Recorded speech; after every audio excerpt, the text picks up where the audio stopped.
All right, everybody, welcome to another episode of the Business Blueprints. This week, we're going to talk development, we're going to talk flips, we're going to talk rentals, we're going to talk investments. We got Bradely Jacobs with the JIG investment group here, and I look forward to this conversation. So we'll just jump right into it. You asked me a question prior to getting on of like, we talked about development and some other things in regards to that stuff. The question was, do I plan on staying custom or do I plan on going full scale? So we tried a little bit. So we bought 10 lots down in Washington from like the back end of a builder that kind of, the developer started to retire. It's challenging, man. It's a different ball game. So we are not the developers of land. So, and a lot of builders are not, to put it in perspective. So what they'll do is they'll hire out a developer and then buy the lots based upon a takedown schedule. Meaning if there's 30 houses involved in the plan, that's going to be, this is the phase, they got to pay for 10 up front, and then they take the other 10 every month, no matter how many sell. Gotcha. So that's kind of the way Ryan Homes and all them operate and things like that. To answer your question, yes, we considered it. And then D.R. Horton came to town. And that put like a halt on everything. Yeah. Because you got to think, right? So like any other business, as it's growing, where you're vulnerable. Well, my vulnerability is in my space, there's some gigantic businesses. Sure. D.R. Horton's number one in the world. So they just moved here. They're in direct competition with Ryan Homes. You have two very large billion-dollar businesses going head to head, and they're buying all the land up front. Yep. They're taking all the subs up front, and they're buying companies, meaning they bought, like D.R. Horton bought Dan Ryan of the South, gone.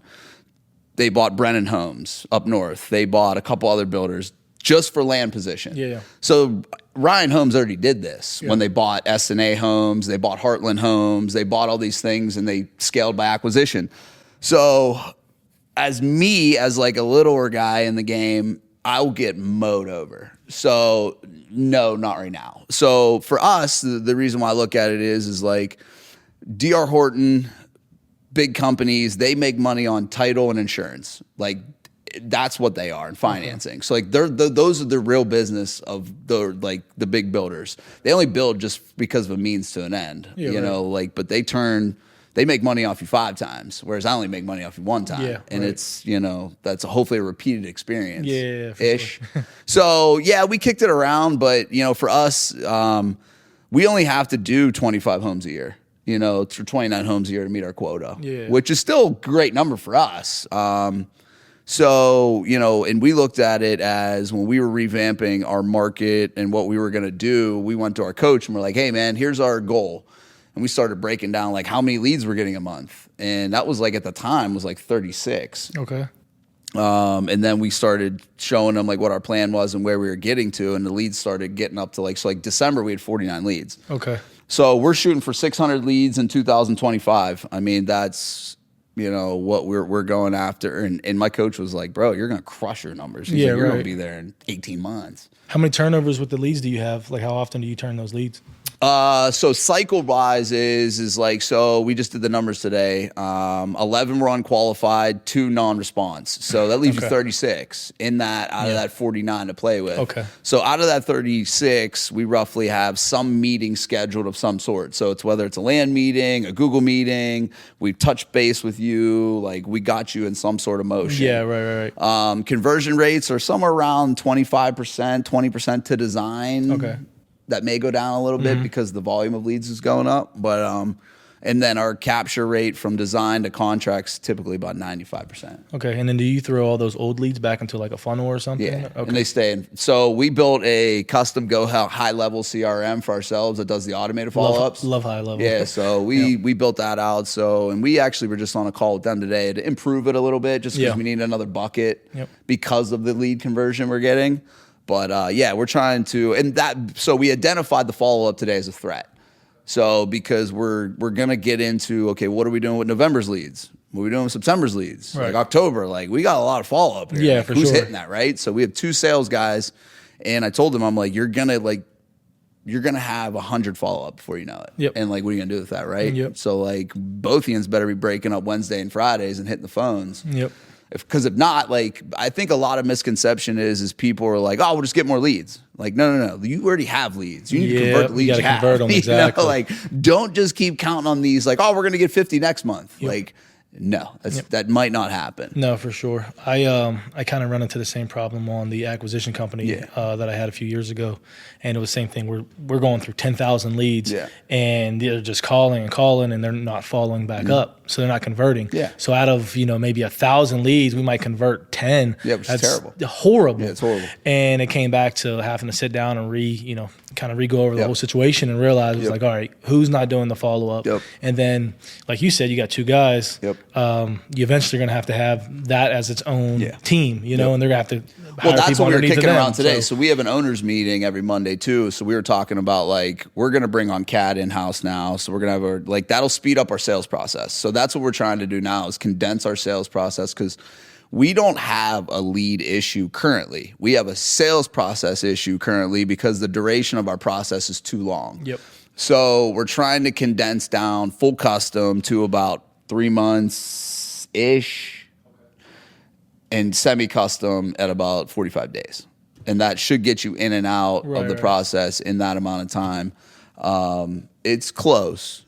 It's not perfect, but so we do SWOT a lot. Like, we perform SWOT on everything that we do, and I do it all the time now. And so that's what we identified. We were looking at SWOT this morning of okay, strengths, weaknesses, opportunities, and threats of all of these leads, these things we got going on, and it was listen, your follow up is your biggest threat. Which will turn into it'll destroy you. 100%. And then we're spending, and what's great about it is we're not even spending a lot of money. We're probably spending $8,000 a month. You know what I mean? No, our total 2025 marketing budget, I think, is 125. I mean, compared to our revenue base, that's nothing. I mean, we're not 1%. Yeah. Some companies are like, I got to do 20% of your marketing. I'm like, bro, that's fucking couple million. No, for sure. We're not playing that game. So, I think marketing's a very delicate thing too, because you'll be like, if you're new in business, and companies will be like, oh, you got to put 25% of your revenue in it. I'm like, no, you don't. No, you do not. That's a thing that I see with Grant Cardone all the time. He argues always about, is it marketing or is it sales? And if you have good marketing, then your sales don't really have to be that good. Or if you have good sales and your marketing doesn't. Yeah.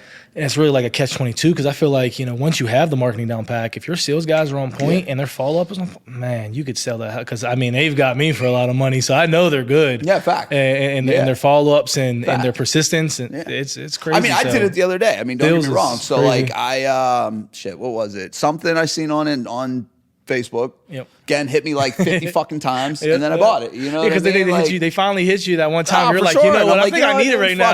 Fuck it. I'm like, for $100. If it sucks, it can't. I can just throw it away. You know what I mean? But I know. I'll tell you what it was. It was betting. It was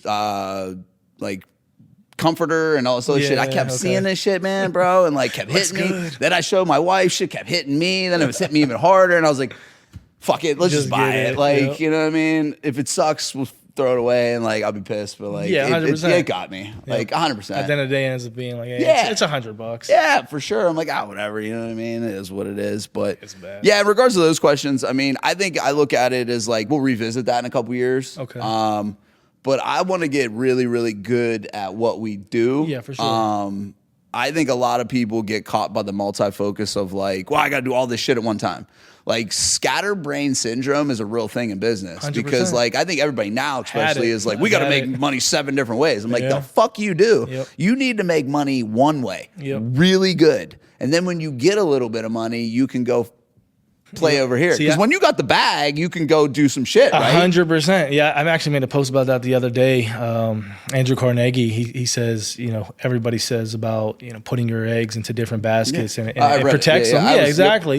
But you put them in one basket and you watch the basket and you make sure nobody kicks it over. You protect it and you build. Everybody should have one main goal that they really want to accomplish, one massive goal. Because in anybody's lifetime, you're really only going to accomplish one massive goal. And you should always focus at that. Mm-hmm. And then the little ones kind of lead you up to it. But that egg is that massive goal. Facts. So everybody kind of has a different route and journey in real estate and construction, which I think is super cool about it. You know what I mean? And so I was talking to my homie on Saturday, and he's big into the rentals and the flips, and that's all he does for a living. And a lot of my friends do that, right?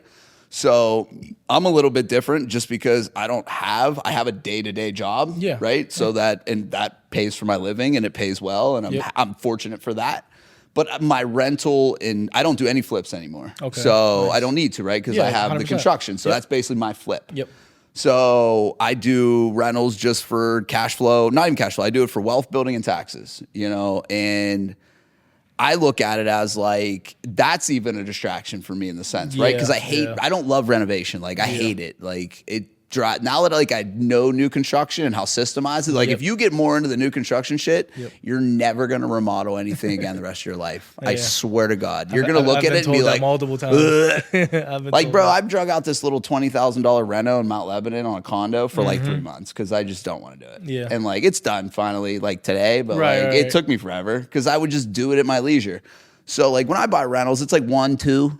I stabilize them, rent them. I buy another 1, 2. Okay. So I only do 8, 10 a year, so I have a different philosophy in the game than, what some do. Yeah, for sure. But I also was telling my homie that I'm like, bro, because we were looking at like, he has like 50 some units that are, rented and ready to go. And he has 20 some units. And I'm like, bro, you're kind of scatterbrain, bro. Like you got a little bit of shit going on over here. You got a little bit over here. You got this one way out the way. Like you look at real estate and again, like it's even for us as building, like if we don't keep our stuff within somewhat of a demographic, 100%. Bro, you're going to be like you said, your foreman was way across town. Exactly. Your guys needed diesel and gas and kerosene for the generators and shit, or the furnace, keep warm. Yep.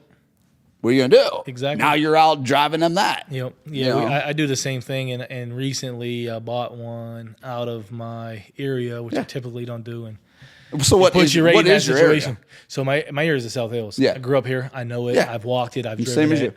you. I've ran the streets my whole life. Yep. I literally know front and back the South Hills. You can't tell me nothing. When you say South Hills, do you mean the suburbs of South Hills, or do you mean like South Brookline, Hills. Overbrook? As a kid of the 90s, I literally ran the streets, walked neighborhood to neighborhood. And so, I mean, Carrick, Mount Oliver, Brentwood, all the way out to Mount Lebanon and Upper St. Clair. So, same as you. Yeah. I like to own and flip in a lot of the Class B, neighborhoods. Class A's, I'll do a few flips here and there, depending on the time of year and the market cycle. Do you like holding any holds in the A's? I hear back and forth because people are always like, it doesn't cash flow. It doesn't do this. Yeah, so I would, but it would have to be a 50 or 100 unit building. Yeah. I would not be able to purchase a property out there and hold it just because it doesn't meet my investing criteria. Gotcha. So for rentals, we do a lot of burrs. Yep. And if I can't get my money back out of it, I only own 2 properties that I have money left in, like a ton of money in, that I bought, turnkey. And those are the first 2 properties I ever bought. And I look at them every single day and I'm like, man, I wish I get my money back out of those since I found this rhythm. And I just don't think I could do it. So unless it was, like I said, a bigger property, because at that point I could do, a JV, a syndication, something, acquisitions fee. I can make some money off the upfront, and then we can maintain it and go stabilize ahead and it, stabilize it. Exactly. Yeah, we go ahead and get the appreciation on it. Yeah, it's funny, man, because the last episode we had Jim Fredo on. He was talking the same thing. Like he buys big multis, and there's just not a lot of them. There's not. I mean, not Pittsburgh, there's just not a lot of them. I mean, you get into the Mount Lebanons and the Dormonts, you see them. But those buildings 9 out of 10 times are given to somebody in the family. They're passed down from generation to generation. They know that like somebody bought this back in 1910, and like they know what they got. Yes, because we have a huge family base of Jewish people in the community. Correct. And nothing against them. They're very smart and they are very family oriented. Very.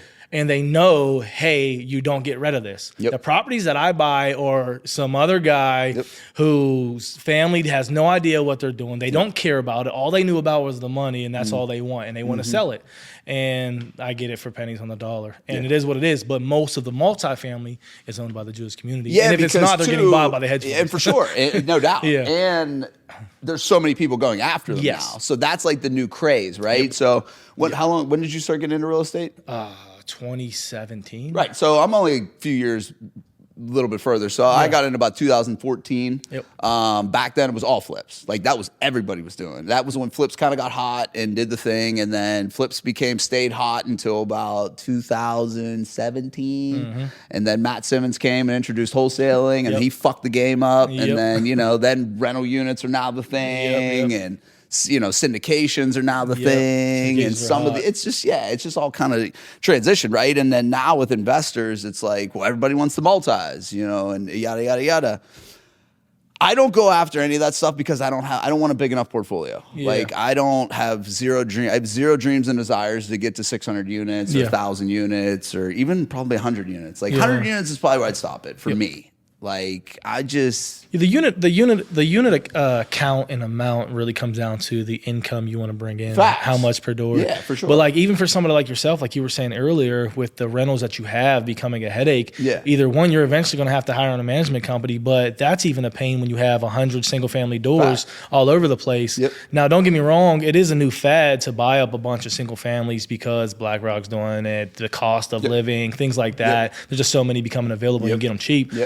But the apartment buildings are really the main fad because you have the new generation, the Gen Xers, and what they want is the amenity of the new property. So that's really who your customer base is. I agree with you. My customer base is building a multi. Not buying a multi. So I had the same conversation with Dan Constantino and some other stuff. I said, guys, like, and that will happen, and that's our legacy play. We've already kicked that around in Hemlock just because my partner is very down. Like he's already, before I met with him, I mean, he was in Alabama, Georgia, Carolinas, Texas, already built multis, like thousands and thousands and thousands of units. So like we know the game.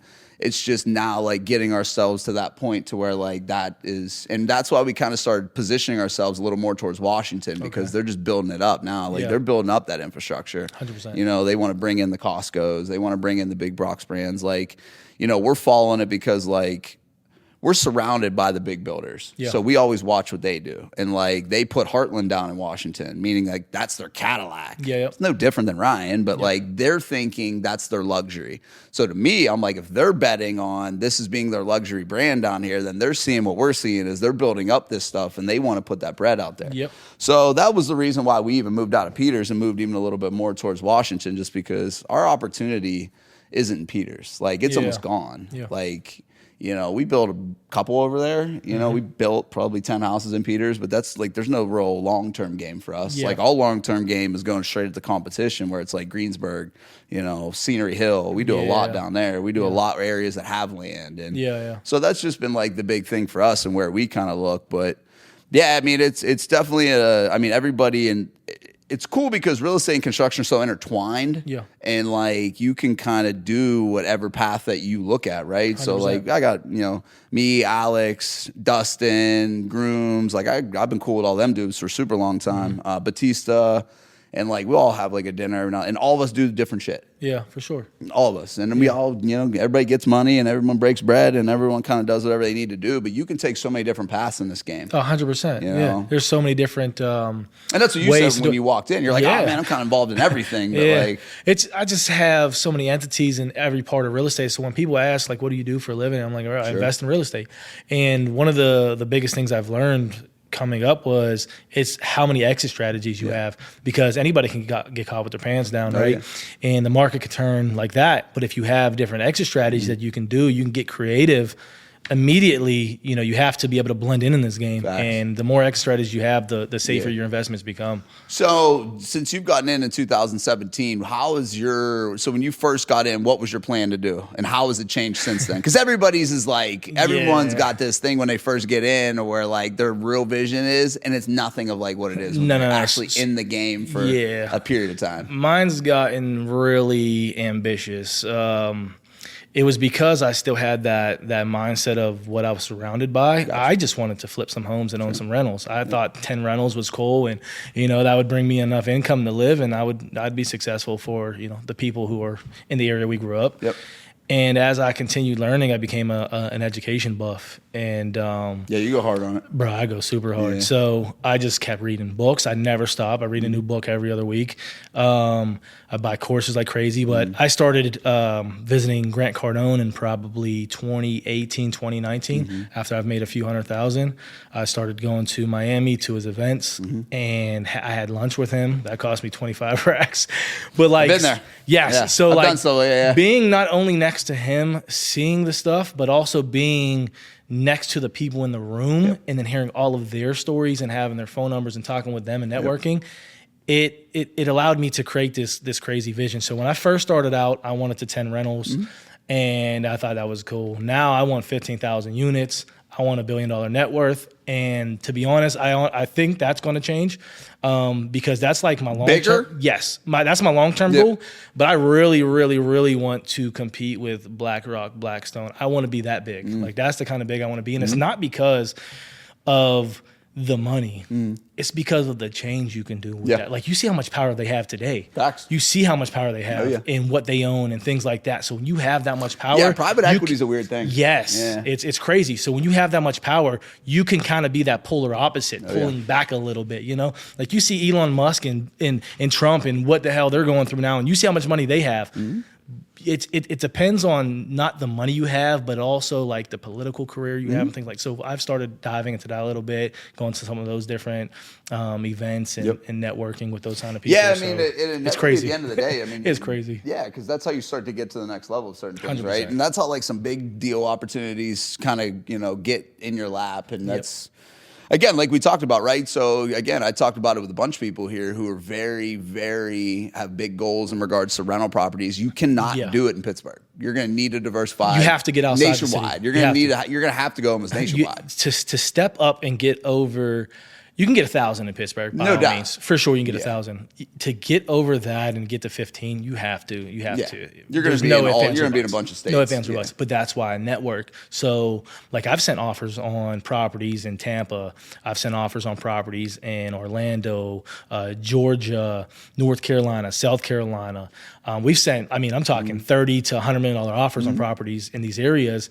And I don't do it too often because they're not coming by too often. Sure. But we've sent offers in every last one of those properties just because I know if I want to go big and I got to do it, but I have people on boots on the ground in all of those areas as well. Yeah, that becomes a scary thing, right? Because like you're putting a lot of faith into somebody on the other side of like, let's say you're putting a lot of faith in someone in Tampa that like you really don't know on a level of like, oh, bro, like we didn't really break bread together as like people. And the difference is like people ask us all the time. They're like, "Do you want to go to different markets with your building?" I'm like, "Fuck no." Yeah. Because again, I know how hard it was to do this here where you're at. And I'm like, "Bro, you want me to take this to like another fucking state?" Because I get people in Florida all the time like, "Come down, build out." I'm like, "I don't listen. I'm cool." Like, no. And again, like and the reason why it made me think of that is I'm looking personally in Florida to look at my own personal property in Central Florida. Yep. And the fucking insurance is it's insane. Bananas. It just went up 150%. Bro, it's bananas. Yes. So like you're talking about not only the taxes being at $7,000 a year, your insurance is at $9,500 a year. Yes. And that's just for like the short term because everybody's talking about pulling out. Like everybody. And they're gonna get like government subsidy here. So that's going to be it. Yeah. So that's one of the things I learned about going into another market. So one, it took me a long time to build a trust with people. For sure. Facts. And just coming up how we did, people robbing, stealing. Oh, yeah. It gets crazy. So, grew up with trust issue. It takes a long time to trust somebody. But one thing I learned from bad partnerships was you really have to do a background check on every single partner you have. I mean, to their financials, to their personal problems, because it's like a marriage in business. And it truly is. It's like you just married your wife. If she had debt, you took that on. Facts. If you marry a business partner and you get into a deal and they had bad debt, you just took that on. Yeah. Facts, so like I found it out the hard way, but you have to do that first and foremost. You have to look at their track record and you have to go even deeper than that. But so it took me a long time for that. But then on top of that, also going into these other markets, what makes it hard is that you have to find, just like you do in a city, you have to build your team out, and your team is not just your contractors, things like that. It's your attorneys. You have to build out those same ones. So like now I can go down in Florida and I can call the same attorney I do every time. Hey, what's the taxes going to be on this property when it gets readjusted? Hey, this insurance broker is a national broker. Hey, what is my insurance going to be on this property? And I will know every single detail like that, so I can underwrite those costs that are going to change. Oh, for sure. Yes. Facts. They're variable. Yes. It's crazy. Yeah. So and I've just been kind of dabbling in it, and this is going to be like a secondary home for us, not really like but here's the thing, like still got to know the cost. Facts, right? So like in Polk County where I'm talking about, like it's very Airbnb restricted. So like some part of the fucking chain of lakes is allowed to Airbnb, but it's just this little piece of the Airbnb. But also like if you get one complaint, they'll pull your shit. And like, so, that's what I was telling my real estate agent is like, bro, like if I buy something for $750,000 down here, like I need it to make some money. 100%. I can't just sit on this thing down here for $750,000 because in Pittsburgh, I don't even own a house that's even remotely close to $750,000, let alone fucking have a secondary house that's $750,000. I ain't got no money. And I'm like, bro, I got cash coming in on every house I own here. Like, exactly. You can't tell me I'm gonna come down here and like not be able to do shit. Yeah, this thing ain't doing nothing. 100%. Like, bro, I ain't got money like that. I'm coming here to live. Yeah, I'm coming here to like enjoy. For sure. But I'm trying to also like offset the cost of like, So that's the tough part about Florida and in that market down there for single family is they're very selective on Airbnb and they can kick you the fuck off like real quick. Yep. And that's just, I'm learning little by little on like how, some of this is going, how some of this is not. So I have zero regards to, I care about my time more than I care about the money, right? So like for me, I rotate most of my units every 7 years. So I'll look at my inventory every 7 years and say, you know what, if I have class C's and I only really want class A's and B's, like I'll sell these C's to pay for most of the B's and then I'll just run it up again. Then I'll look at it again and see what I want to do. For me, like, let's just say it's $100,000 a month coming in. That can easily be achieved with 100 units. Like, I don't need any more than that. You know what I mean? And like, for me, at the end of the day, like, I'd love to sell all of them at maximum dollar. I'll just do a little rehab on them, sell them at maximum dollar. Right.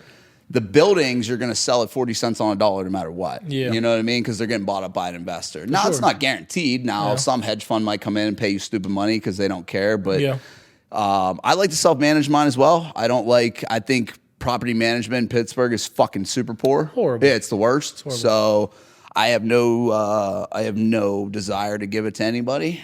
I see some people gloating about their success rates of like gathering, rental income and yada, yada, yada. I'm like, bro, I got fucking 100% success rate. I don't know. Yep. Same thing. Got 100% coming. Yeah, I just don't really like, man. I don't know. I talked to Dan about it too a lot where I'm like, bro, I'd love to stay self-maintained for as long as humanly possible. You would, once you get to 100 units, you would have to create a management. Yeah. And that's the whole reason I started self-management was one, if I do So you own a property management company? No, not yet. Yeah. I plan on it. Yeah. So I had two options. It was, okay, self-manage now so that I can learn, and this is how I always do it. I learned enough that you can't bullshit me. Yeah. I got to know enough that you just can't bullshit me. So the goal was to self-manage so that if I did hire a management company, I just knew what they needed to do to get it done. And then you obviously have to manage them because they're full of shit. Yeah. Full of shit. Yes, and you're paying for it. Now you're paying for it. Exactly. Or creates, because of where I want to go, it became, okay, well, then we should create a self-management company. But again, I still need to know what all it takes. Facts. So, and then also I read Sam Zell's book. And when he got started, he started by owning a management company, and then he got into multi and then kind of took that with him. So then I was like, you know what, that is the goal, because then also if you are syndicating and things like such, not only are you getting paid for your acquisitions, you're getting paid for your equity and owning it, you're also now you're going to make your money off of management, et cetera. So it was like, it's just another income stream. Not facts. It's a whole nother business you got to build out, but there's levels to it, there's levels to it, just like anything. Yeah, and it goes back and forth, right? So like I hear, a lot of the times that property management companies really aren't, they don't make a lot of money. They're better just for like self-management for yourself. When this you're is acquiring pulling the money back into your pocket. Facts, the same stuff. It's the same thing with owning like a real estate brokerage. I've heard they don't make a lot of money, but it's just you pulling the money back in your pocket. It's ones and twos, but it adds up. I mean, look at the 1%.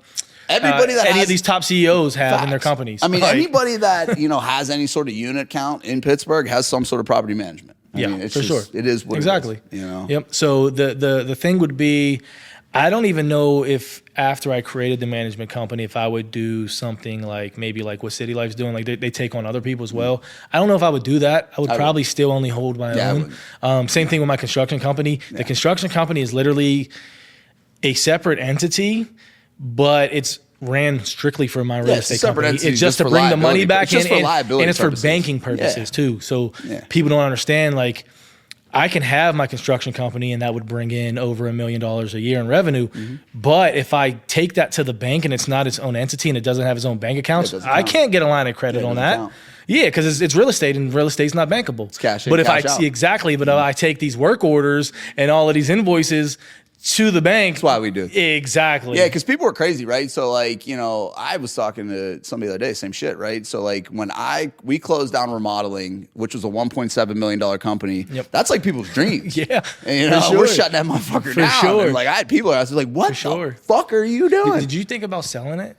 No, because I have no, you know, what's crazy is like, I could sell the process that we have to it. I was going to say, yeah, because it's dialed in. Yeah, it's super dialed in. Okay. I would probably I'll probably honestly hold that and share it with somebody that, like, I really give shit about and, like, who's trying to really come up. Nice. Because my homie asked me that the other day. He's like, bro, you could sell all this. Literally. Because, I mean, we have every single thing documented in Asana as far as, like, the process to remodeling, what you should do in remodeling, take off folders. Like, I mean, dude, we're super dialed the fuck in. When it comes to us, as far as, like, what our strengths are, like, administratively in construction, we are fucking undeniably super good. Yeah. I mean, that's good. As far as, like, organized, you know, we're looking to create more efficiency. That's our year. That's our word of the year is like, just because I think a lot of people scale, but they don't scale efficiently. And 100%. we've done that. It'll kill you. And, well, it'll kill you. Yeah, we've done it. Dude. We got smoked. Yep. When we first hit, it's weird, man. I got stuck in this lull for like 3 years at like 5 to 7 million. And I, like, couldn't get over it. And, like, and then we busted through it during COVID because, like, shit was wild and shit was just selling, and then, you know, went back down. So we hit like 10 one year. Yep. We didn't make fucking nothing. We didn't make nothing. Worked our asses off and made nothing. Yep. A lot of money coming in, but it's going right back out the door. Yeah, it was great. And then your numbers are like, I've had that. Shit. I've had it. So, yeah, it was, you know, now it's like, all right, well, when we scale, like, you know, when you look at your cost of goods sold, right? So, like, you know, we did 11.4 million this year, and like our cost of goods sold is probably like 7. You can't tell me there's not $500,000 in mistakes in there. Yep. I mean, it's crazy. Like, you know, so now we started a purchasing department to where we're pricing everything. We have custom options on everything. We know the prices for everything. You know, and that'll just align with bringing in-house CAD in to where, like, we'll know everything. Yep. Because I'm just a data dude. Like, I am fucking hardcore data dude of, like, listen, man, I don't. Total opposite. It hurts my brain. Yeah. It hurts my brain. Yeah. It does. Like, my partners hate it. Yeah. Like, I drive them nuts, dude, because I'm just like, what the fuck? I'm like, we were off by and they're like, bro, I wish I liked it, this is how it goes sometimes. I'm like, that doesn't work on my fucking, you know, like, I want to know why we were off here and and like, that's why our partnership offsets well. Cause, like, I've been in a lot of partnerships, but this one's different, man. Like, each one of us are good at three very different things, and we all stay out of each other's way. And, like, that we don't is the best partnership. Facts. And like, I had to apologize the other day because I overstepped my boundaries and, like, got involved in, like, a project manager meeting that I shouldn't have been in. And I was, like, talking about something. I started going on this fucking tangent. I had to, you know, I messaged my partner. I was like, my bad, dude. Like, I completely overstepped. That was your meeting. I should have never even been in it. I'm down here fucking bitching about some shit that was, like, irrelevant. And, like, my bad, dude. You know, No, but we usually don't cross paths in regards to that. But that's good. I mean, I think that's what's helped us really scale. I would say that's a lifetime partnership. If you can keep it that way as you grow, lifetime partnership. Yeah, facts. For it was just like that's always been my issue with partnerships. Is it starts out good, and then one person wants to be more in tune, and they want to be more involved in that. Like, it's like. I'm not, like, sometimes you just have to handle something. You know, if something's going on and it just needs handled, it just needs handled. I can't come to you every step of the way throughout this process. It's just not how that works. And I get there's conversations that have certain points, but throughout the project, you just can't do it. And that's happened throughout. So that's kind of. So so if you're not a data guy and you're not all these things, how are you tracking your goals? Like, how are you keeping track of where you're at? So I have a partner who does that. Okay. So he's good at that. Yeah, you need to. And that's what I've learned the hard way. Yeah, 100%. We've kind of came to the ropes kind of where he wants to be more involved. So, like I was saying, into this and get away from that. But it's like, so we're kind of coming to the point, and like my goals, or I finally got to the point where I was like, okay, I need to focus solely back on multifamily, because back in 2020, I took a massive hit on liquidity just because I started learning multifamily since like 2018. So I spent like maybe $200,000 in 2020 on this bunch of different Grant Cardone mentorships and things like that to really get to the bottom of the multi, what I was missing. And I dove deep into multi, and I stopped cold turkey flipping. And I mean, I'm doing like 10 at a time. I was crushing it, and I just cold turkey. Last one was done, I was done.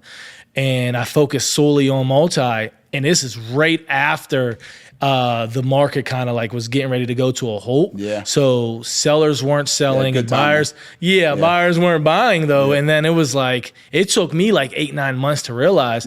And at that point I had no rental income. I'm still street minded. I needed that capital coming in. So that's what the flips hurt me at. And not only did I just, we always get allured by the big chunks. 100%. So not only did I burn out the 200,000 liquidity in, education, I still had bills to pay. So I probably burned another 200 grand then. And it took me, like I said, maybe 8-9 months to realize what was really going on in the market and to adapt, like I said. So that took a whole nother learning curve from me. But long story short, I'm like, okay. So that was your COVID problem. Yes. So I'm like, you know what? I need to get back to what I know. I need to start the flips back up or something. I did a few wholesales to get some money back in my pocket. I did a couple mentorships on the wholesaling because I was really good at that. Made a couple bucks that way, and then I got, enough to start the flipping again. And boom, right back to it. Because again, I have construction knowledge. I threw a construction team together like nothing, and we started, doing really well with the flips again. But I kind of got taken aside by that. The first year of flips kind of paid back all the debt I had. I had a bunch of debt too that I had assumed. Is this after 2020? This is after. This is after. This is like 2021, 2022 now. So you was paying off some other. Now I'm paying off some debt I had. So I'm like, all right, cool. I never let it take me down. Like I've always I'm a hustler. I'm going to go get it. So I've never. We're action takers. We'll always make it out. Exactly. So I'm going to go get it done. None of my debt was ever past due or any of that. So thankfully. So I got past that, and then got into 2023, boom, jumped into this development and kind of went left. In the beginning, like it was way more than I thought. Like, I didn't really know too much about it. Like I can do 1 to 4 single family home developments for sure, easily, eyes closed. This is 33 homes, and it's a whole subdivision, multiple phases, way more than I thought. But I had the construction partner whom I thought, and it was right up the street from his house, whom I thought had all the knowledge to do it. I had a bunch of people tell me, this is the guy, he knows, and these people are I can rely on them, right? Come to find out, and this is where I learned the hard way about the business. Some good liars out there. I learned that, how deep you really need to look into your business partners from this deal. Construction will blow your fucking doors off, dude, when you start getting into this shit. So it came down to, he said he had all this leverage and all this stuff, and he didn't. So took us a while to get through and finally get a lender, and then we ended up having to guarantee the loan. Sure. So that took forever. We ended up getting some private money. That money was owed, and we got a bridge loan for the land, which should have only had for 3 months. He said it was only going to take 2 months to have it shovel ready because of where it was at, what was going on, and he already was going through the process before we got involved. That didn't happen. It took another 12 months to become shovel ready. So anyways, long story short, we had all this investor capital paid back. End up paying back the 1.3 a year later, paying 30% interest on it. Yeah, bad. So even after paying back that interest, paying back the other investors, it's still a very lucrative deal. Yeah, if the thing about it is that I've learned is like if you're gonna get into real big deals, you need bank financing. 100%. Yeah, private and dudes are out. No, all that shit's out. Like 100%. syndications, baby, you know what I mean? But like it's bank financing. And the thing is, we had that. Yeah. Because of the networking I've done, I could get the private if we needed the private, and I could get the bank finance if we needed the bank finance. Because most of the banks will end up to like 65%, LTV on a big multi. At least the ones that I've talked to. And like I've been kind of doing the same shit, fucking around, see who's interested in big multi loans, and and you're talking $8, $9, $10 million deals on like a 400 unit multi, and like Yeah, I mean, you'll definitely, it's wild because like PNC hates fucking residential real estate, but they love multi-unit shit. Yeah. It's super wild. And like once you start talking to some of these banks, you start seeing their appetites and you know, like I go through like all my rentals are through like MBFS. So I'm like I'm all credit union on my shit, but like I show great cash flow on like and like my income too. So I don't have a problem refinancing. Yeah, 100%. You know, so that's always like the key too. Is a lot of people end up doing this shit and they can't fucking refinance because they got their credits all fucked up. The shit's like they don't have no like their financials don't look good. Like you know like. Because everybody, when they start a business, man, your taxes look like shit. Everything looks like shit. It's junk. You know, everything. It's junk. So, like, I did. I don't worry about it now, but, like, I'm like, all right, if I get audited, like, you ain't going to want to see my first year's books. Like, you know what I mean? Like, my first couple years' books, man, there's some shit up in them things. Now, like, my books are super good, so I'm like, because we go through, like, dude, audits this year were crazy, man. Because, like, our unemployment audit was bananas. Like, it was way worse than our workman's comp audit now because they're coming after the construction industry for these 1099s. And everybody's got these construction crews, and they're calling them in-house crews, but none of them are on the books. And they got all this shit going on. And they're like, bro, you can't have a 1099 wear your shirt. You can't have a 1099 that does anything. My insurance broker told me that not that long ago. Oh, bro, you start getting cracked, man. So, like, that was why I had to bring sales in-house too, because like they cracked me for my sales guy who was a 1099 and they're like, yeah, his shit was $250,000. I'm like, oh Lord, you know, so we had to bring sales to W2 and yeah, they're coming hard at the construction world for that 1099 shit because they're like, these people are not 1099. You're asking them to come to meetings. That means they're an employee now.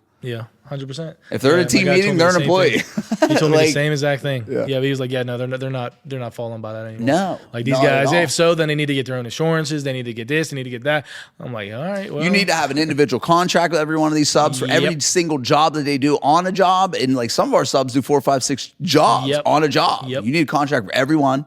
You need specified that it says you're not telling them when to be there. They bring their own tools. They show up whenever they want to. They're not an employee of Hemlock. Can't have a company truck. Oh, fucking nothing. Yeah, it's crazy. Like what the construction world's gotten to. Because like, you know, most businesses have like a level A and B in unemployment audit. We have a level C now, which has been added. And I asked the lady that. I'm like, are we going to be expecting this every year? And she's like, oh, yeah. Until we get a few years of nothing, you won't. But I was pretty good, man. We were fortunate. We got hip for like 4 people. Okay. But it was like my cleaning lady. It was my partner's mom, and she didn't have insurance. I'm like, all right, you're out. You're out, but thank you. You know, that was like small potatoes though. But yeah, I mean, I think a lot of people when they get into some of this game, they don't understand there's a back end to this that can bury you. 100%. If you don't if you want to like. Let's just say you go out and do $5 million in flips and you don't have your books like aligned and you don't have your contracts together, dude, you're going to get slaughtered. Like you said, there's so much money coming in, you have no idea where it's going. No idea. The year before I stopped, and this is when I realized if I got back into flips, I needed to know data. The year before I stopped, I looked at my bank account, and at that point, Chase would tell you how much you spent. And I mean, I'm over the millions. And I'm like, dude, what? Yeah. Where? Like I had no idea. I'm like, where did it just came and went? Like it's the thing too is that's like when I knew facts too because even like my bookkeeper and like my accountant, bro, like dude's a beast and like our monthly financial reports, like I just send them to the credit unions. Like they don't even ask me a question when we refi. Like we're good to go, sir. Thank you very much. Because it shows the trajectory, it shows what we do, the yearly summaries, blah blah blah blah. But like. You know, he'll be like, I have a meeting with him once a month, and he'll be like, yeah, you guys owe like, you know, $350,000 taxes. You made X amount of money. I'm like, what? I'm like, my bank account don't show I made shit. You know, because people don't understand how real profit is looked at 100%. Through the eyes of an accountant and the government and a bookkeeper. They'll be like, yo, bro, like, you know, just because, you know, you might only paid yourself 100, but like you made 500. I'm like, oh God. So that's one of the things I learned too. I suggest a lot of people go and actually sit down with a banker and talk to them. Because I've learned so much just from doing that. And I'm telling you, it's like same thing about the construction company running it that way. It took me years of actually doing it to sit down with one of them like, oh, no, you need to set it up this way. I'm like, wait, what? And all you need is a year or two showing that revenue coming in and boom. 2 years, you're good. And then all of a sudden you get this crazy line. A lot of people can't wait. They fuck it up. Exactly. And like, that's how you unlock the bag. Like when you unlock the departments inside of a bank and you're actually running your construction, because construction companies run very similar to real estate companies where they're like, yo, you are a cash in and a cash out business. You are not loanable. do you got any assets we can lean? You got trailers, you got machines, you got all this shit. And we're like, we don't really have that. But like now that like you know, when you get a good bookkeeper and you get a good accountant who's providing you with good financial data, like that helps you with everything. That helps you with because dude, we're a loan-based business. Yes. Like that's what we are. 100%. You know, like regardless of like me where I'm like, oh, I don't take any private money. Yeah, okay, but I deal with 5 banks a year. Exactly. Who do you think pays me? The bank. Like they wire me money monthly. So like that's my lender. That's the same thing. 100%. You know, it just goes from it's just from a small person and a big person. That's what I'm saying. Really. Like, it's not from Chris or it's not from this, but it's from it's from Dollar Bank. You know, it's from Washington Financial. Like they're gonna owe me $1 million. Like, and I got to work for it, and then they give it to me. Yeah, 100%. It's the same principle. But now you're working with actual financial like people, and they'll be like, "Oh, this is we can do this for you. We can open up this door. We can go. We can do this for you. Like you want to do spec builds? Oh, we can do them at this percent." A lot of times, like I don't, even spec builds really, it's not the market for it. So I seen like I'm a big data guy too with you. I'm an education guy. I spend shitloads of money on too. I think those that don't are eventually we're going to blow by you. Oh, for and sure. That's cool. I've already done it. So many people I know that started in real estate, they're like, oh, you don't know that, and then boom, I'm right past. Because again, like how the hell and so soon, like there's two ways to do this. There's you either pay and do action and get to the finish line faster, or you're going to get to the finish line, but you're going to drag your dead carcass across that finish line, and I'm already standing there. I might have some bruises, but I don't have bullet holes. For sure. For sure. So, like, that's the way I look at it. I'm like, listen, I'm going to get to this fucking finish line way faster than you, and I'm not going to be as beat up. I'm going to put some of my money out, though. And it's the same thing as any game, right? So, like, people are always like, I want to do this, da-da-da-da. And I'm like, yeah, but we hired people early on fast. Like I hired, dude, our office man, who's still like my right-hand person, is going to probably be like our number one in the company at some point. Dude, I hired her when I had no money. Nice. Like we hired people when we had no money. See, I think that was my issue. We had no money. I took too long to hire. Yeah, we had no money. Now I still need an assistant. Fucking fast, bro. So I have one. I just have it. Bro, like our administrator does my personal assistant shit too. Like, bro, it's game changer. You know what I mean? I see it firsthand with people, and I'm like, you don't even have anywhere near as much as I got going on. You have an assistant. I just see how your life is. I'm like, damn. Like I said, like I was just like I went over there today. Like I built Asana cards for like all our the rentals we got, and I'm like, listen, we're gonna put the mortgage dates in here. You just keep track of this. Boom, boom, boom, boom. Notify. We got to pay the mortgages, taxes, this, that. Boom, boom, boom. Like we know you can grab on the front of the lender card who the utility people are, like who the renter is, the phone number, how much you're paying for rent, who's the lender, blah blah blah blah blah. Like it's there. You know what I mean? And like.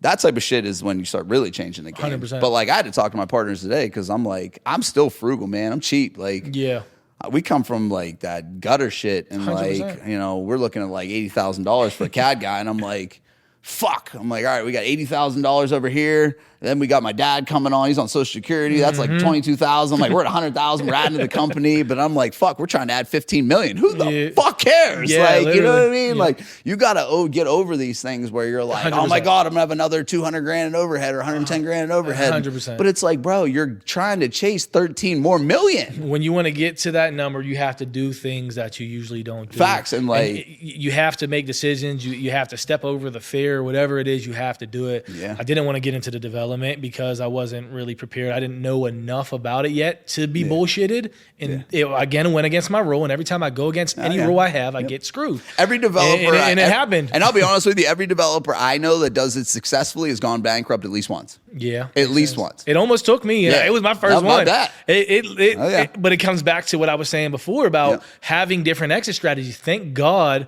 I had all the lenders that I have, the different private guys, the different. Luckily, I had all of that to kind of get us through it, and I had a little bit of liquidity to help me get some things off. I mean, it hurt me again. As soon as I got some more liquidity, there it goes. So that kind of hurt me. But it got me through the situation, and now that we're finally breaking ground, it's still lucrative. I'm like, thank God to get all that back. But I've also continued because, again, learning. Grant Cardone said, even through the COVID situation, it was like, when there's blood in the streets, beware. Facts. Even when it's your own, though. So you need to be buying when there's blood in the streets. But even if you have your own blood in the streets, you need to continue to buy. I mean, dude, I bought the most rentals I ever have, and like, dude, some of my interest is like 7.75. But I'm like, here's the thing. Like, this is what I tell everyone. Like, it makes sense for me. I still cash flow. Like my floor's 6. Okay. So if the floor's at 6, I'm even better. Yep. 100%. Like so if I'm buying 775, that means unless something absolutely catastrophic were to happen, this thing will always cash flow. Yep. So always. When we're underwriting, a rental, I need to do every single worst case scenario there is.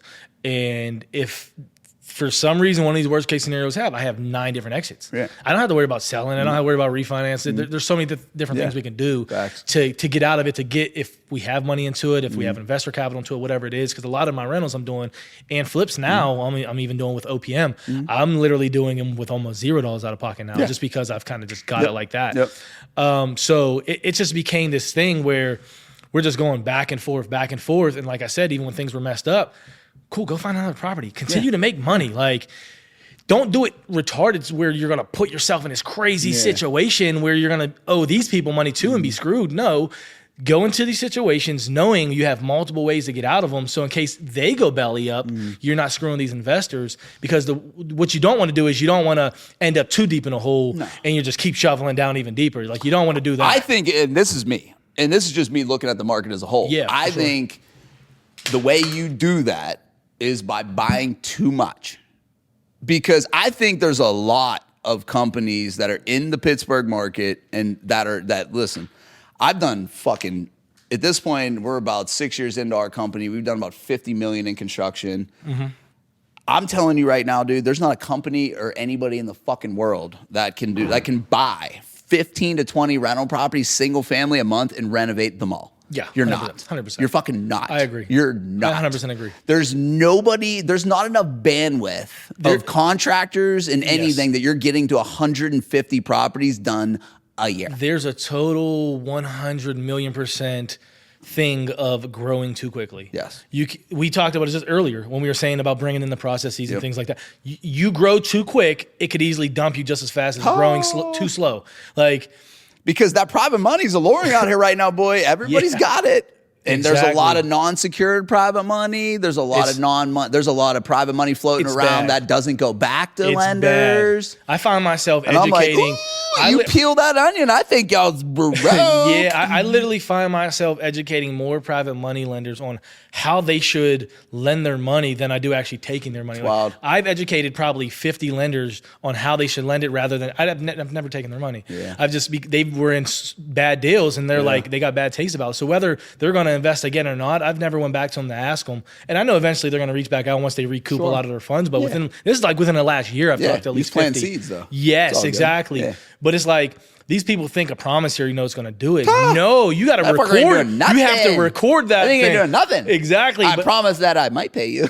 Yeah, exactly. But on top of recording it, then you need to go get a deed in lieu so you can actually, you can get it done quickly. Because if you just have it recorded, you can go sue them and try to foreclose on it. They can push that thing back a year, forever. 2 years. Right. You get a deed in lieu. You get it closed up quick. Yeah, exactly. Yeah. So there's a difference to it that people just don't understand. Because that money started flying around COVID hard, boy. Oh my God. Everybody was taking that shit. Everyone had it. Yeah, I talk about that too, man. I could have definitely did a capital dunk into our company and evaluated it high and actually potentially sold it. Okay. But I believe in organically growing at the rate you should be growing at. Now, your guys' business, it's 100% needed that you need private financing or hard money finance. However, you know what I mean? I still borrow hard money and private money on my rentals. Right. And that's the way your game goes. It would be like me saying I don't need banks. Yeah, that's craziness. It's just there's a lot of business, these people now that they ain't giving that shit back. Yep. And they're just like, we'll keep it for a while. Yep. It's like, listen, just like in the flips, though, it makes a bad name for other guys. Right? So then I look at it and I'm like, okay, well, if all your money's in one pool, this is like going to the butcher shop and thinking you're going to get your deer back. Yep. You ain't getting your deer, you're getting somebody's deer back. Yeah. But it ain't your exact money. Yep. Your exact money ain't sitting in some operating account saying, that's Brad's money. Yep. Nah, this shit's just mingled in here with everybody else's money. Exactly. And that's why, I tell everyone, I'm like, you need to bet on the jockey, not the horse. Yeah, 100%. This shit is wild out here right now. And again, I think, the barrier to entry is so low to it too. And flipping, there's a lot of shitty shit, man. And it puts a bad name for the people that do a good job of it because they make it look easy.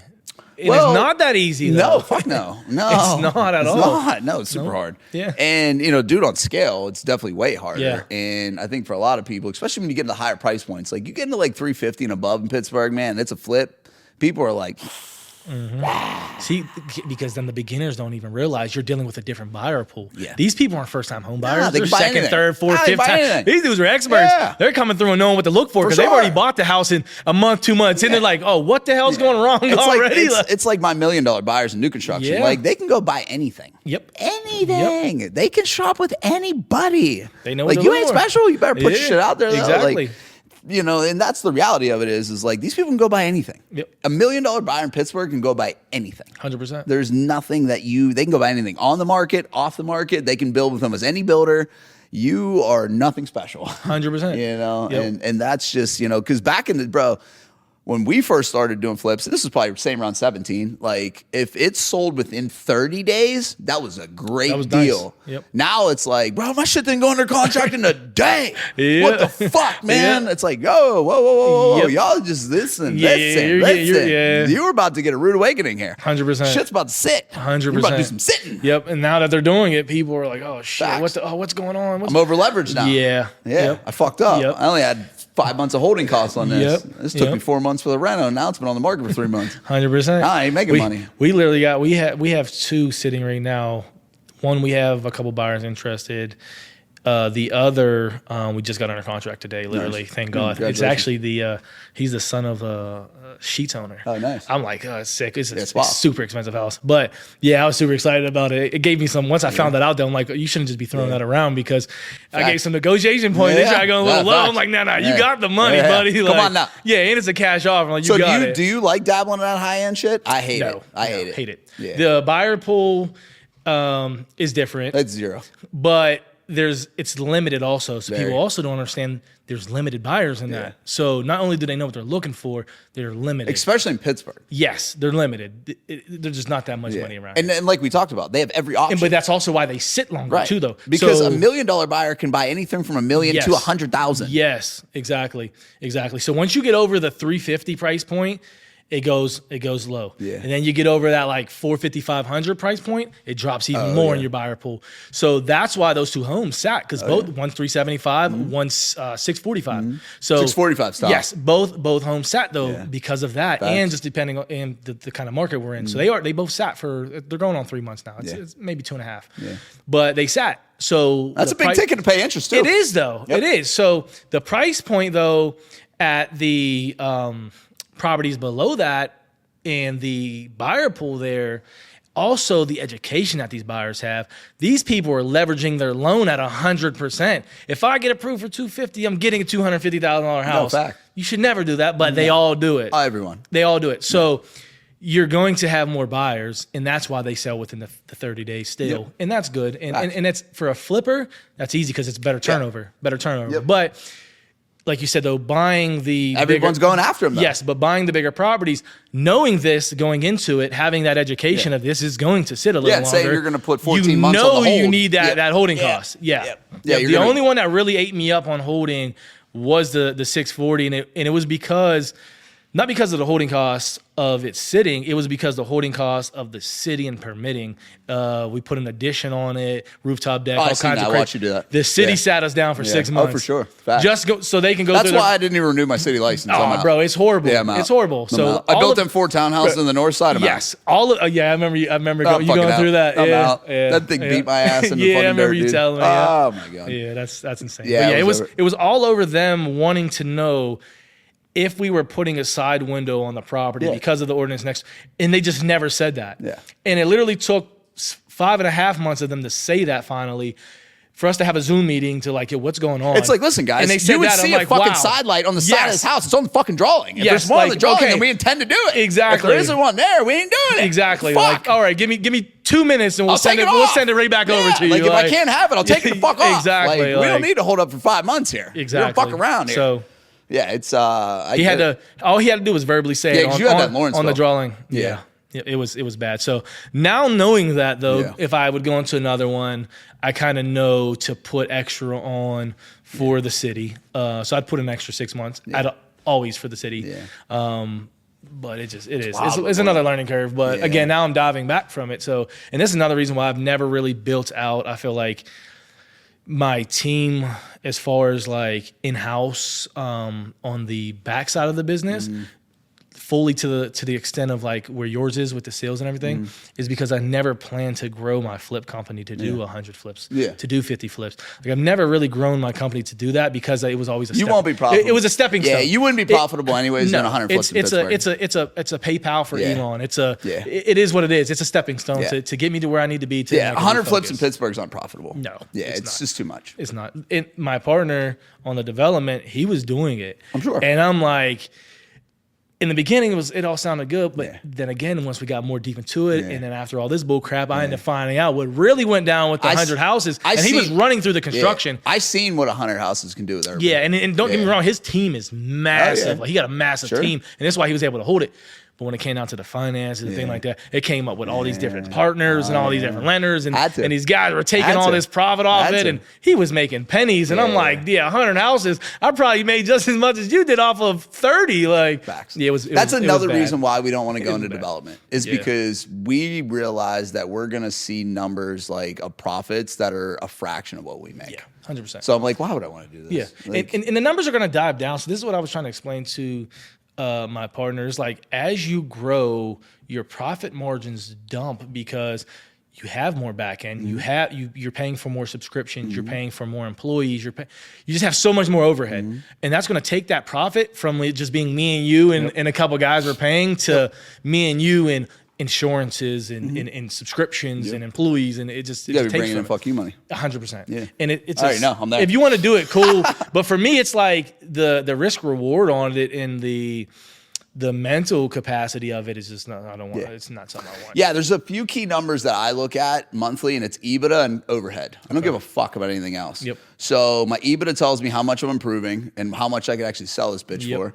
And 2, my overhead I watch because that's what'll bury you. So we were just talking about it, right? So at 11.4 million, our overhead number was about 11 and a half. Now we're like, okay, so let's break it down, right? So our costs are pretty stable now. We've had the same team for about a long enough time to get through some pay cycles. Yeah.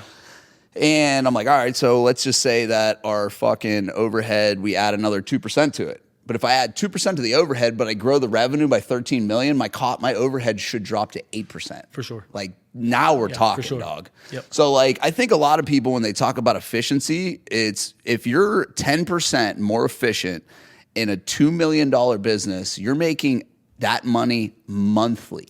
100% more. 100%. That's where people fuck up, in my opinion, is they overlook certain numbers where it's like, all right, we're just 100 million. We're getting 100 million. I'm like, you're going to make no money. Like, you're not going to make any fucking money. Exactly. You're going to make, so again, with you, I'm very in depth with who I talk to. Yep. And when I talked to some big construction companies, and every one of them said the same thing.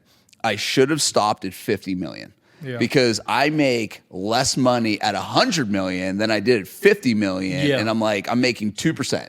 It's because every business also, I feel like, has a growing point to where it's like, you can reach this, and like you said, anything over that, you start diving down. You start teetering. It's like, how big do you really want to get? For us, I think our teeter, and I've looked at this in depth, dude. Like, I am a numbers fucking dude. And I think for us, it's about 30 million, 35 million, and that's about where it becomes, I'm going to need double the staff. I'm going to need double this. And I'm like, all right, that's when the overhead button will start to just blow apart. Yep. But see, people don't realize it's just like in real estate, there's so many ways to invest. It's the same way in every other business. Sure. So in construction, you may take your construction team to 50 million and then you start diving down. But as a construction company, you can start buying other companies. Yep. People don't understand that part of it too. Like, as you a company, have to grow by acquisition, pretty much. Exactly. At that point. Yeah. Once you get so big as that company, you start having to buy other companies. You have to grow it that way. You can't just be like, all right, I'm just going to pick up another 75 leads a year or a month. You're like, that's not possible. Exactly. Yep. So just like the Ryan Holmes situation, what did they do? They bought more company. Okay, cool. Well, this is going to be our luxury. And the reason why they bought them companies was for land position. Exactly. So, but that's what I'm saying. So it's going to grow. But also, like you just said with the I forget what the name of the one company was. That's going to be their luxury brand. Yep. So now, yes, Heartland, exactly. Heartland, yes.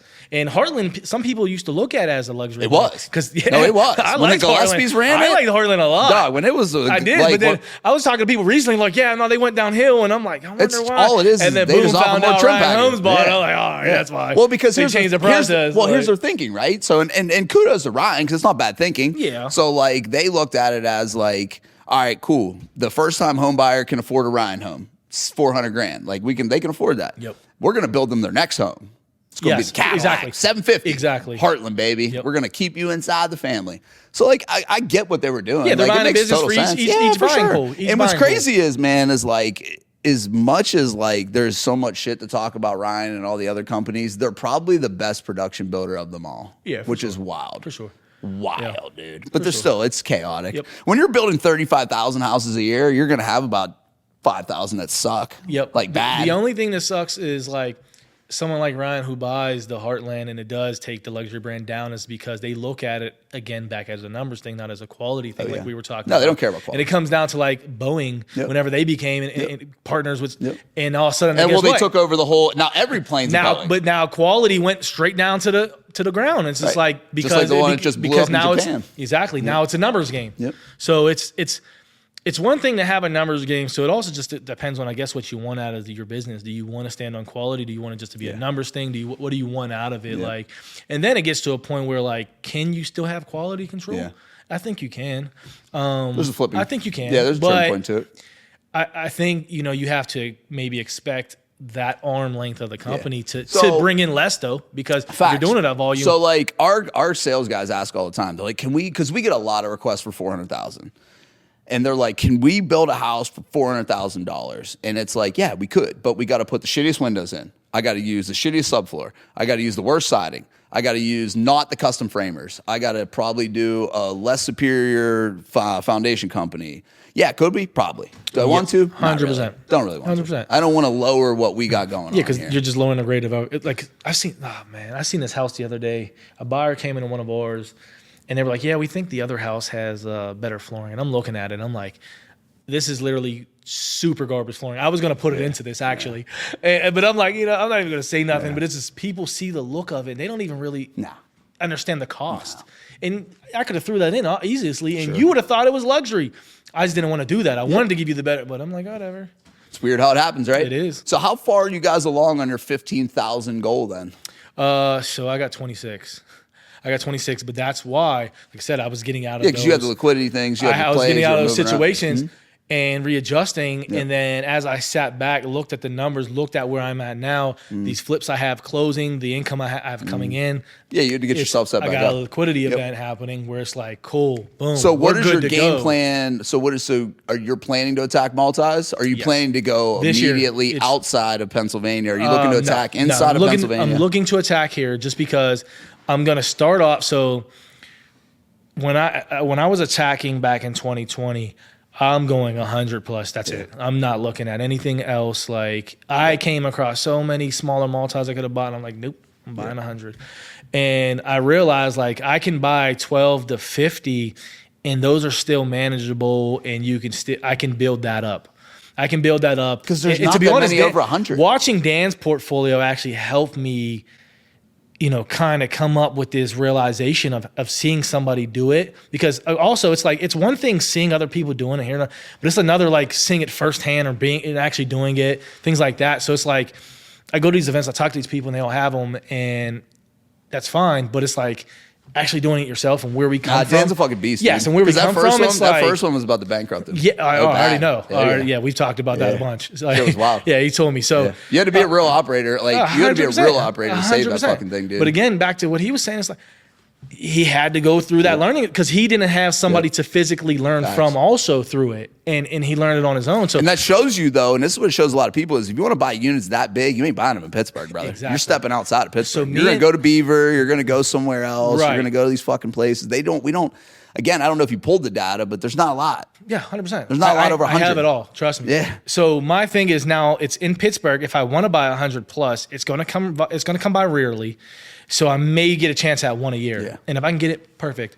if I'm going to buy one at 100 plus, I will need to have somebody do it with me. And I've used Dan multiple times. We've sent offers on probably 10 buildings so far already in the city of Pittsburgh that are 100 plus. Because people understand when you deal with banks, now when you're dealing with larger amount of units and income, the bank doesn't really necessarily care too much about your credit. No, it's just they want to know now. about the cash flow, but they also want to know, can you manage it? And if you don't have management experience on a 100 plus unit building, you're 9 times out of 10 not getting that loan. So you bring somebody on that can help do that. That's Dan. So if I'm going to do that, I'm going to bring a partner on like him. If I want to do it by myself, I need to attack something smaller. So the goal is 12 to 50. And I just started that goal January 1st, 2025. 12 to 50 units. 12 to 50 units. Yes. For each building. Yes. Gotcha. Anywhere between 12 and 50 units. So what's the goal count? What are you looking to achieve this year in unit count? This year, 100. Gotcha. I just want to get to 100 this year. And if I could blow past that, by all means, I just want to get to that 100 mark, because then I know not only by the end of 2026 will my liquidity be way better than what it is now. The unit count will be better than it is now, and so will the cash flow. So what's 2026 got? Oh, just the following year. Just the following year. Gotcha. So I know if I can at least get to 100 by 2026, then I can really start attacking and growing and building the team, because people understand, even when you buy these big buildings, you don't need that much liquidity down. I don't have to go put down, let's say it's a $10 million property. I don't have to go put down $1 million bucks. We may need $1 million, but that $1 million's not mine. I could put up $100,000. So let's say I put up $100,000, but let's say I have $500,000 in my pocket. I can go spend the rest of that money if I needed to, and go hire on staff to kind of build that whole business out, which you really need to, because then you run into the issue of growing too quickly. Well, that's all I was going to say or there's a secondary problem, right? Is like you may have it established, but now you're trying to create processes in a business behind 100 units. You already got 100 units. Exactly. So like I always look at it like, well, let's hire 40 units and train them motherfuckers when we get to 100. Exactly. You're hiring a little too early. You're going to spend a little bit more money up front. That was always always the way I looked at it. And I've always done it the opposite way, but I've learned from it. Because my team's a beast now. Yes. Because we've all been together 5-6 years now. I've learned from it. I've learned that I grow, and then it's like, oh man, we gotta. And we spend so much time on data entry and going back at all this mess. You're gonna do that regardless. And cleaning it up, and you end up spending actually even more. Instead, you hire on too much too early. You don't want to overdo it, but if you're actually going at them, and you know you're going to grow, you hire them on, you teach them to be there. Facts. If you truly believe you're going to hit 100 units, then you better hire for 100 units right now. And I actually took that number down. Like my goals it's probably 250. Yes, my yearly goals are always super ambitious, and because I've always learned. And there's nothing wrong with that, but like it would suck to like say 250 and you hit like 90. That's a deflating thing. See, but it's hard, because sometimes you want to say, but be realistic. But realistically in your mind, you're like, is that realistic? No, because it is really realistic to go to 1,000 in a year. I've seen it done, but I've also seen people go to 1,000 and dump back down. You know, so it's like, can you do it? Yes, but I'm like, okay, I'm trying to think a little bit more strategic now, rather than just size and growth. You know, I want to think strategically, and like I said, I'm trying to do opposite of what I've always done. I want to be able to hire on more early on rather than later. You should. Yes, because when you get to the 100, you'll be like, oh my god, this is so much better than I thought it was going to be. Like now, like I'm not even scared to scale. Like I already know that like we can do it. We've already done it. Like, we've gone 143% multiple years in a row and da-da-da-da. Now it's like, with the team, it's just like, now it's small shit. We're just working on just inefficiencies in between the team, like communication between apartments. Like it's just small tinkering shit now. Like I always thought we sucked, man. I really did. Because we should be. I thought I was doing less than what I was too until I talked to people. We're super critical, and then like I'll go other places. Like you said, I've masterminded for years, and like I'll go other places, and like I'll see things. I'm like, fuck, man, we're so much better than they are. Like, man, maybe we're not as bad as I thought we were. You know what I mean? I see people doing it for 10 years, and I'm like, how the hell did that? And it's just the education thing. Especially from like a construction standpoint. You know what I mean? Like I've blown motherfuckers' doors off. Oh, bro. And like I don't even know construction all like that, but I know process. I know systems. I know operations. I know that I can operate the fuck out of a business. See, I learned all of that by going to people's flips and seeing what they were doing wrong. I've always learned by what people did wrong. I've always learned like that's somebody I don't want to be. That's something I don't want to do. I see how you're doing it, and I know that that's not right. Do you have a system to your flips on how you renovate them? Yes, always. Yep. So we have to run because I'm gonna tell you right now, 98% of flippers don't have a fucking thing in place. 100%. It's absolute dog shit. And that's chaos. why you'll walk in, there'll be paint on the wall, and then drywall marks over here. Trim's not. It's just a mess. Like it's literally people are working bad. I think what it is about flips too is people are so quick to see progress and to get things done, where it might be like, dude, you got to take this extra week to slow down and actually finish what needs done. It's because they need to draw out of money. Right. Yeah. And it's like, if you just take that extra week and get it done, and then you go bang it out. They're not thinking logically, though. They're thinking emotionally, because they're out there too stretched the fuck out. But it took a long time to get the first run that I had. By the end of it, I knew what systems I needed, but I was done with it. So I'm like, nah. But when I got back into it, I had everything I needed. So immediately put the system. That's what helped me grow back so quickly. I immediately put them in place. The crazy shit too is like every flipper wants to put their houses on the market. They're not fucking done yet. Like fucking finish them. Yes. Like finish them to like completion. Yes. Please. Yes. You know what I mean? Yep. Like I'm a real estate agent. I barely do any fucking transactions, but like I've done some flips and shit. I've done a lot of flips, but like I've helped buddies, list their flips and some other shit. I'm like, bro, it's not fucking done. Yeah. Yep. Well, we'll have this done by Tuesday. You're not going to have this fucking done by Tuesday. You're not. I guarantee you're not. You're not. So quick to get it to transaction. That's what it is, yeah. Like you said, I'm like, bro, you're going to shoot yourself in the foot, because you're going to get these people in here and you get one shot. One shot. Just because it's a flip. Just because it's a flip doesn't mean it's fucking going to sell. This made me livid. I hired on a project manager to take on these projects, I don't know, not that long ago. And I needed to train him a little more. But we had a property that we put on the market, and we had the cleaner go over. The cleaner was my partner's wife. And she cleaned the house, and there was a fucking window going up the steps, and it had some drywall mud left on it. And I'm like, please just make sure you clean all the windows. And so I trusted it. And we had Nobody ever doubles back. But we had showings done. Nobody doubles back on the cleaner. Because everyone's like, it's done. We're done. We're good here, man. We're good. When I knew that people walked through, the only reason I didn't go through is because it's my partner. Yeah. And I've seen her work before. So she just got pregnant. Sure. And I get it. She was a little further along. So maybe she missed it by mistake. I don't know what it is. Cleaning's tough, I just had so much trust in it. Cleaning's tough, dude. I had so much trust in it. We've rotated through so many cleaners. Yes. But dude, once I knew that we had showings and I seen people seen it, it fucking made me so livid. Yeah. Because it's like you said, you have one opportunity to prove to these people, and something that little will turn them off. For sure, because what else are you hiding? Exactly. Or what else shitty are you doing? That's like, if you don't care about this product here, that's it, man. What else don't you care about? What else are you half-assing? Man, it made me so mad. So I ended up having another cleaner go back over. Same fucking thing, same window. I'm like, are you retarded? Like, what's going on? So I will never not go back to a house after the cleaner. Like, I personally need to go inspect every single detail, because I don't even trust my project manager to do it anymore. Nah, what we do now, we put in place is we'll have the house cleaned, and then we go back for final walkthrough. Okay. So you're guaranteed. You have to see it. Yeah. Now the client got to see it too. Yes. So some shit will get called out. For sure. Like you're getting called the fuck out. Now we got a list, and typically we'll do a big cleaning, and then what this does is it allows us to do the big cleaning. We'll do the walkthrough, and then if there's any shit that's kind of pointed out, we bring them back. Because after you clean, you see a lot of different imperfections. For sure. Then you start doing a little point up after you just bring them back for you do a deep post construction clean, and then you do a quick clean. Because then now you're actually clean. Do the same as that. Because the deep construction clean mostly isn't enough. Yes, 100%. It's usually not enough. Because you can spend 4, 5, 6 hours in there. Well, what people don't understand is like, you're not the first person to shit in this house. Like we are. Like, how do you think we test this fucking pipes? 100%. You know what I mean? Like, how do you think I know this is going to back up or not. Trust me. We piss everywhere. We flush the toilets 10,000 times. We run the fucking water in the showers for 20 minutes. Like, we do all these things to make sure we don't have any leaks. We make sure the sewers are working.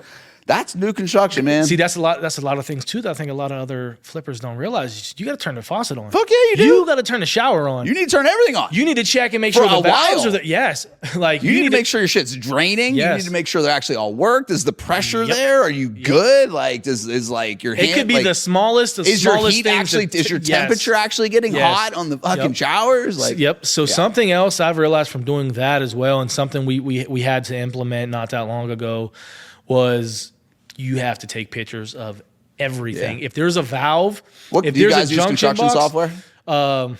You put me on it actually a while ago. The camera thing. What the hell is the camera company called? Company Cam. Yeah. So we started using Company Cam. I need pictures of everything. Every single HVAC cover.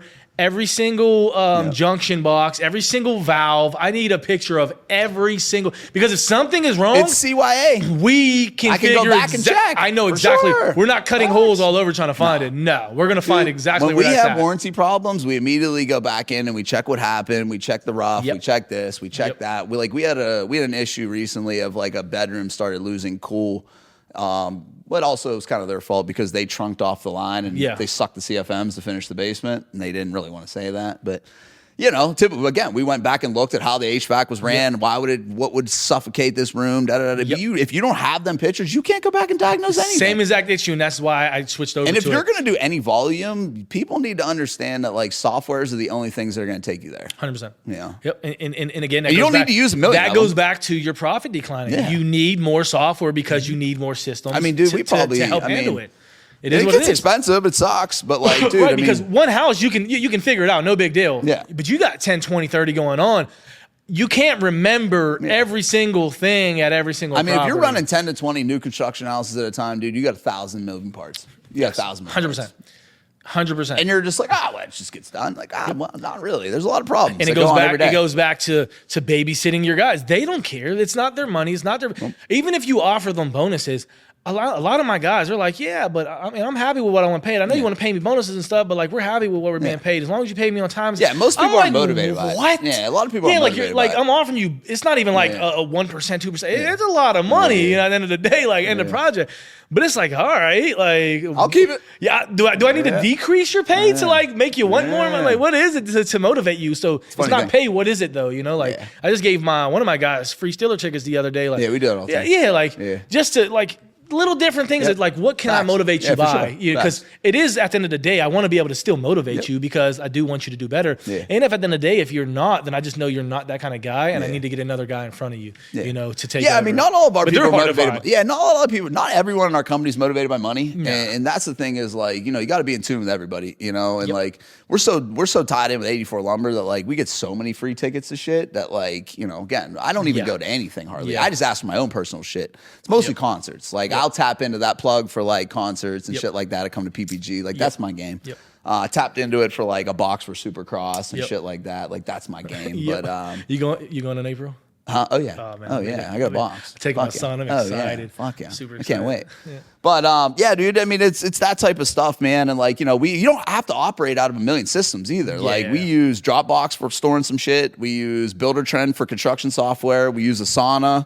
And we use Company Cam. We don't anymore because Builder Trend's basically the same thing. Builder Trend gives you it's beast. Whatever you want. Yeah, it's beast. It's a little too much for me. I thought I literally just this year I was putting it past, but I'm like I'm not paying that amount. We pay $1,000 for what. Yeah, I'm like I'm not paying that for what I do. Yeah. I don't do enough. Like, we do a fuckload of GCs, so like it works great for us. Exactly. If I was doing that, it's the daily logs. We got communicate. We can handle warranty inside of there. Software. It's beast. But I actually because of the thing we were talking about with the employees, I actually was just listening to your podcast with Dan, and he was talking about with his employees now that he uses I forget what it's called. I have it in my notes to get it for my employees so they can take it. I can see if they're stressed or not stressed. What they're motivated by, all that. Man. So we do that too. It's the disc assessment. That's what I heard on the podcast when you were talking to him, and I'm like, I heard you guys talking about it. I'm like, that's what I need because I need to know what it is. We disc assessment every employee that comes into our office. Okay. Yeah, everyone. So like now that we have so many, often, right? Like every quarter or all something? the time. Yeah. Okay. So like the thing about us now is like we have so many people that it's more about protecting culture. Yeah. So like gotta protect our culture. My culture means more to me than like, bro, like you come in here and fuck this shit up, you're out. You're out. You're all the way out. Like, because one person could be a bad apple. Dude, we had turn it off for a lot of people. Bro, is like we're not hiring CAD, and like we had I think like 7 people interview, and like the one dude came in. He was a little older, bro. He knew his shit though, like on fire. Yep. And like, but he just would fucking ruin our culture. Because again, like I'll openly admit it, like we're not, dude, like I said fuck in the interview and he's like, we don't talk like that. I was like, I talk like that. Yeah. I talk like that a lot. We do. And like, and everybody in our company talks like that. And like, bro, this is going to be a problem. Yep. If you don't talk like that, we talk like, we talk This locker room talk where we talk. 100%. Everybody. 100%. It's the girls, it's the guys, it's everybody. We all talking locker talk here. I was talking to one of my contractors the other day. He said, dude, this is why you don't have no fucking friends. Like, yeah, no fucking shit. No fucking shit. I just cried. I was like, dude, you're 100% right. And I'm just busting his chops back. Yeah, like, bro, like, you know what? You're right. Dude, whenever, like, dude, I'm at the point, I've been at the point like this for a long time, but like when I was training my sales guys, I'll get into a meeting, I'm saying fuck within the first 5 seconds, because if you can't tolerate me saying fuck, then you're probably not a person that really we should be doing business with in the 100%. Same sense, because the thing about sales and business is like sales is just being a real person now. Like the script shit doesn't work as much anymore. Yeah. It's all baited. Like people just want to do business with people. See, bro, I've been telling people that for fucking years, and people are like, no, this, that. When I've been cold calling for, bro, I probably cold called for 6 years, 7 years, and some like. I've been doing it since 2017. I just stopped maybe 2023. Which is crazy. Because I picked up so much business. I couldn't continue training my salespeople. And this was the acquisition company I turned down, which I want to start back up, because that's a whole nother monster in itself when it comes to real estate. Like, you have to have it. That's what I ran for Urban for a long time. So I learned game. Look, but training these people, I'm like, be yourself. Yeah. Fuck all the robotic shit. Forget all this bullcrap. Yes, you have to have some rebuttals and things to go back to what they're saying, but at the end of the day, you need to be a person with these people. That was like what Urban kind of fucked with me back then. I love them dudes. Yeah, but they wanted me to wear like khakis and button-ups and shit. I'm like, dog, what the fuck? No.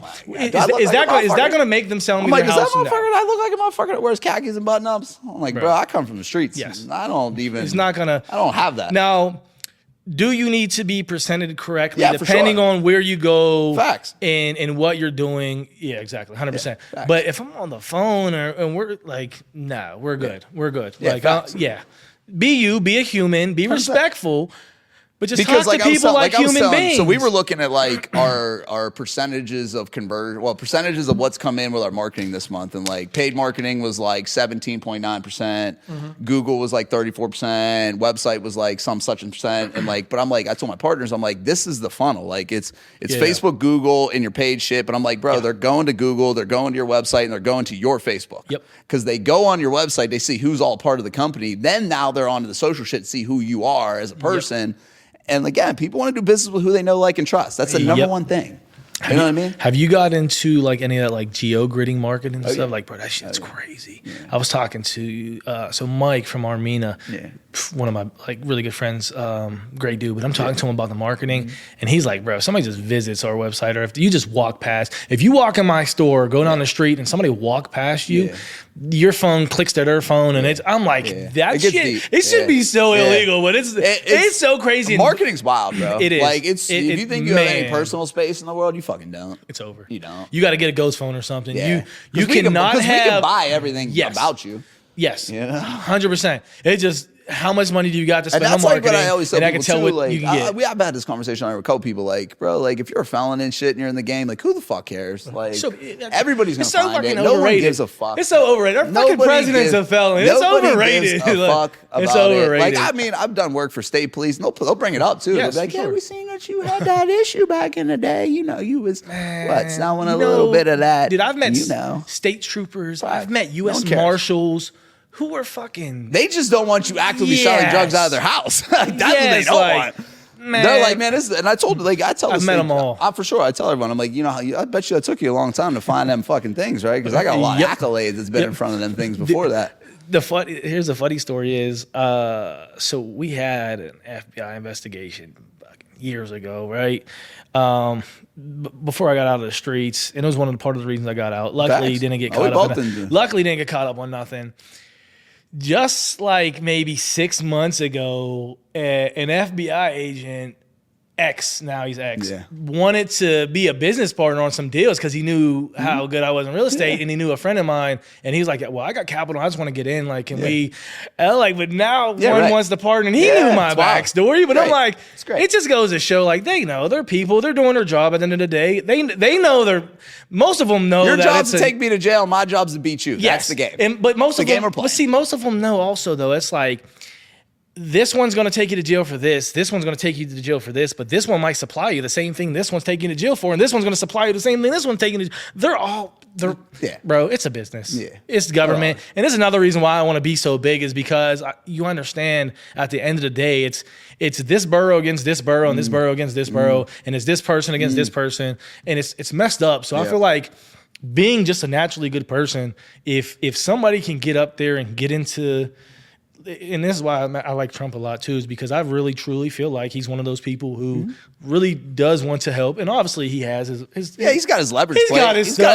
He got his leverage play, but he said it from even past interviews when he was younger. He's like, bro, shit's fucked up. That's the thing that gets me is he's said it for years. Shit's fucked up. Exactly. Yeah. So of course he has political plays just like anybody else. He said I wouldn't step into the ring until I realized it got to a point where I didn't think it could come back. Exactly. And that's where we were. Exactly. People don't want to look back that far and see the truth in it, and they just want to see everything that's being directed. And don't get me wrong, he has some shit about him bro, too. they was applauding his ass on The View 8 years ago. Bro. Whoopi Goldberg was loving his fucking ass on that goddamn thing 8 years ago. Exactly. That's what I'm saying. So like he has the stuff about him too, but he's that one where I feel like it's like, his locker room talking. Yes. But if you can get to that point, if you can kind of get away from the flaws that he has, kind of get into those rooms and if he would just shut the fuck up, he'd be all right. Exactly, most of the time. He talks like an idiot. And you start early on, like, can you... Even me, man, I get into some things, I'm like, bro, I can't even listen to you anymore, man. You sound so fucking dumb. Exactly. 100%. But I know you're an operator. 100%. I know you're an operator. I just can't get, like, you just need to stop talking so much. Because sometimes he talks too long. And bro, he'll talk in a circle about, like, we'll talk about this mic right here. He'll talk about in a circle. Joe Rogan went on a fucking, dude, that was a rope-a-dope, brother. Yeah, but I like that Joe kept like, can we get back? For sure. Can we bring it back in? You have to. You got to. Well, I appreciate it, man. I thank you for coming on, dude. And I look forward to, we'll bring you back on next year. I want to see you, make sure you hit that 100. You know, I definitely will be watching out because I love watching all your content and stuff, dude. And one thing about us, dude, when we come from where we are, we're action takers. And like action takers will always win. 100%. That's the thing about it is we don't talk about what we're going to do. We show you what we're going to do. Just got to get it done. I absolutely know you're going to hit 100 units this year. I appreciate it. I hope you go past it, man. So I look back at checking in. I appreciate your time with me. Thank you. Thanks for having me, man. Yes, sir.